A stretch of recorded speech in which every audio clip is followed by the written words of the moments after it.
It was a video shoot, a big one, meant to capture my founder's story. The lights were so hot, almost accusatory. And for a moment, they didn't just illuminate my favorite earrings, my perfectly made up face, or the stunning blue dress that I was wearing. They revealed something deeper, something I didn't want anyone to see, that I was exhausted, disconnected, and empty in a way that I couldn't explain and didn't think anyone would understand. Everyone waited patiently. They were smiling expectantly, just knowing that I was getting ready to share something really profound, something on brand, inspiring, something like Lisane. But instead, my smile stiffened and I began to wave my hands around as if I was trying to conduct clarity somehow. My words were a tangled, babbling mess as I struggled to explain the brainchild that I myself had worked so hard to create. The teleprompter became my lifeline, but I hated what it was feeding me. The script, it was off. The tone, polished but hollow. The story, someone else's version of my message. I could feel the sweat under my makeup. I saw myself on the monitor, perfect, stoic, and uncomfortable. I glanced around at the looks of total patience and kindness from the crew and from my team, but it only made it worse. I was frustrated that I'd failed myself and put myself last, again. My friend who had stopped in sensed that I was coming apart. We locked eyes, and hers seemed to say, "It's okay. You're all right." I nodded, but I wasn't at all. So I stood up and walked toward the door. I stepped over wires and past umbrella lights. I avoided everyone's eyes, even hers, as she gently lifted a palm to signal to the crew to just give her a minute. Once outside, I gave that F word, a word that I fear and have a horrible relationship with, failure, full permission to speak. And it seemed to talk just a bit too loudly, judging, criticizing, you shoulda, you coulda, why didn't you? See, I'd been running nonstop in the weeks leading up to the shoot, pushing, time zone hopping, creating, working, doing all the things. And I hadn't inserted myself into the process. And this was really important to me. I trusted others to get it right, but how could they when I hadn't made space to be in it myself? Once again, I had abandoned myself. I felt it, and it felt like shit. I moved to San Diego in 2012, a few years into my full-time entrepreneurship, and after the death of my mother, my marriage, and my tolerance for the harshness of the Northeast. My son, Joseph, had already left home, and my daughter, Jessica, was away at college. The timing wasn't perfect, but I wanted, no, my soul needed a different lifestyle. I wanted to live near mountains and water and in the sun, and I craved a moment to process and to focus on Lisane for the first time in my life. My father was battling cancer, and at the time, moving felt like a now or never crossroad. He was aware that I was traveling back and forth, but I was hesitant to share with him that I actually had an address here. I think he knew. He seemed to know everything. He was always so sharp, even in his most fragile state. In retrospect, I was in denial until I got a call from my stepmother, just as I was heading downstairs for an afternoon run. I answered with a bright smile, the kind our San Diego sun has a way of sparking. But there was something different in her voice, a painful, almost shriek of confusion, overwhelm, and fear. Lisa, where are you? It snapped me to attention. They really needed me. I headed back to New York. I felt like a deer in headlights over the next 8 weeks or so as I zipped from one coast to the other, hospital stays, tests, slivers of hopefulness, and a lot of disappointing news. My father was a rock, sometimes way too hard. Always dependable, strong, almost immortal. Even as I watched him deteriorate, I believed that he would persevere and that I'd have a chance to roll my eyes at him proudly sharing that he'd beat cancer, just like he'd overcome everything else in his life. By early July, he'd had enough. No more hospitals, needles, tests, pills, or treatments. A couple of days later, my sister and I spent a Saturday with him and our stepmother at our childhood home in Brooklyn. It was so hot and humid, and I sat there trying to think cool thoughts. I couldn't help but glance at the photo of my father taken just a few years earlier, smiling widely and triumphantly in his tennis shorts and cap, racket in hand. That day was a soft moment for us. Jazz played from their alarm clock radio. I sat on the foot of the bed, occasionally reaching out to rub his leg. My sister bedside in a chair. My stepmother weary on their bed. He struggled to breathe. His stomach was distended, and he was in pain, but more relaxed than at the hospital because he was at home. And in true Papa fashion, he laid there, seemingly asleep, but every once in a while, he'd comment, mostly on the music. They took such advantage of Billie Holiday. She was a sad woman. Or he went from soft snoring to Sarah Vaughan. I've always loved her. Beautiful woman. Or he'd sing a couple of words along with Louis Armstrong or Ella Fitzgerald, but without his usual dramatic and hilarious impersonations.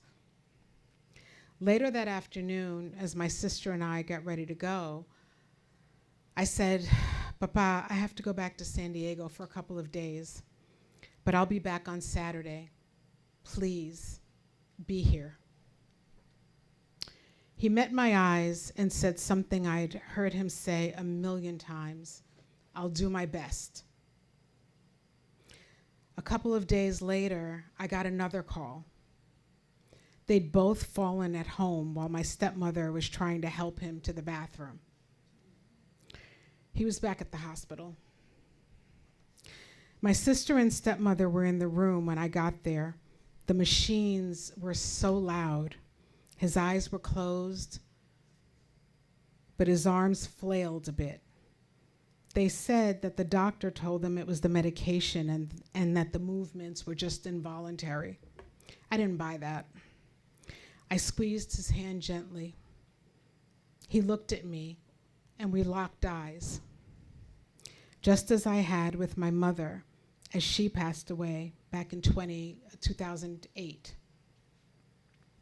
I'd never seen sheer and vulnerable fear in my father until that moment. I held his gaze, caressed his hand, and whispered, "It's okay. I love you. It's okay. You're okay. Thank you. I love you." My sister and I left him sleeping at around 10 so I could shower after my flight earlier that afternoon. We live a half a mile away from each other in New Jersey. We rode back in silence. My stepmother called a few hours later. "Papa is gone," she cried. My father, Gerard Basquiat, was fucking something. At 18, he left Haiti on his own, fleeing the instability and the political chaos of the time. He'd often say, "I came to this country with a toothbrush in my pocket and I pushed racks in the garment district." He didn't just hope for the American dream. He was committed to building it. He was a stand-up guy who took his responsibilities seriously. When he and my mother divorced, they made a mutual decision with our well-being and stability in mind. He would become our primary caregiver. As a young controller, he created both a household and a home, raising their 3 children while they co-parented as best as they could. My mother remained present, but it was my father who carried the daily responsibility. My father was insightful, opinionated, and assertive, and also very, very generous with his feedback. And while he was usually right, his delivery was fucking horrible. And it most of the time stung. Papa, as we all referred to him, taught me how to stand, how to own my own competence and confidence. He also taught me to put value on our name and to enjoy and appreciate the beautiful gift of being a gorgeous Black woman.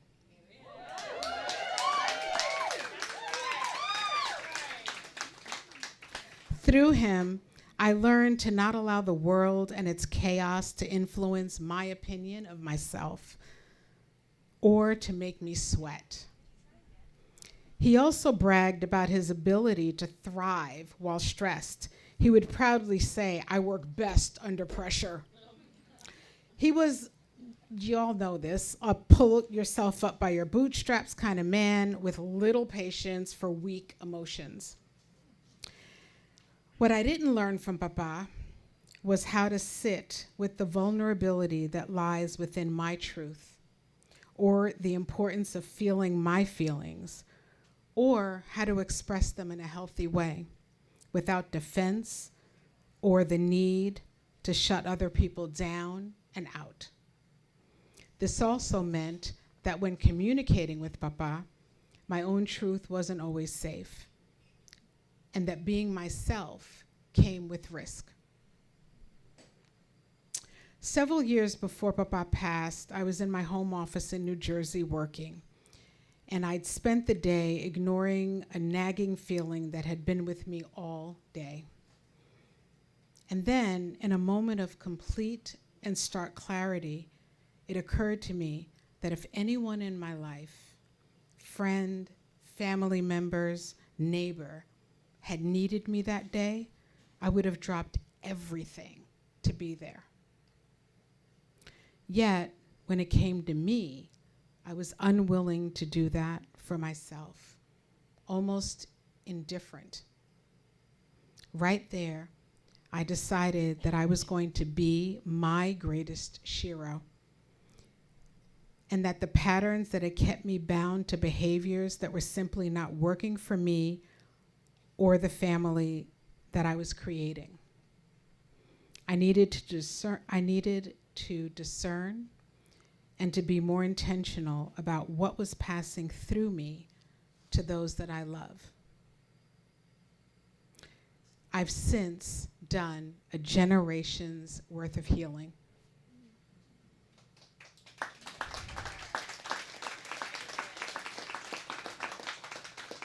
Today, my family is the proof. We speak openly. We allow each other to be whole, not perfect, but whole.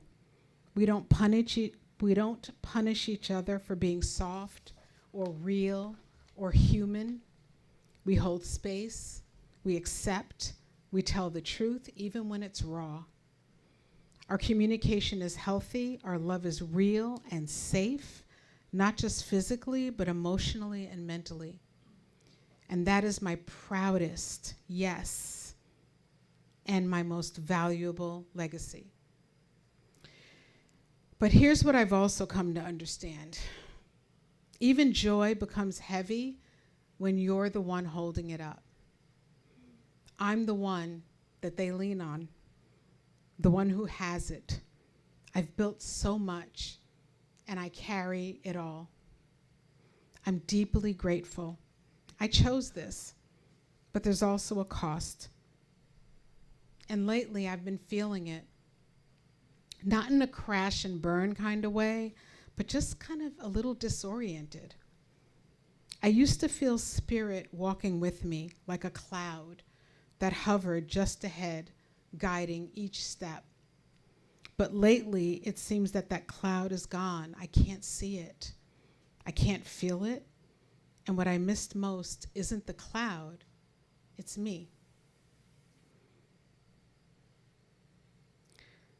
In my quest to build, I've made so little space for what I desire that maybe in trying to be everything for everyone, I've unintentionally told the universe that I'm good and that there's no space for me to be held.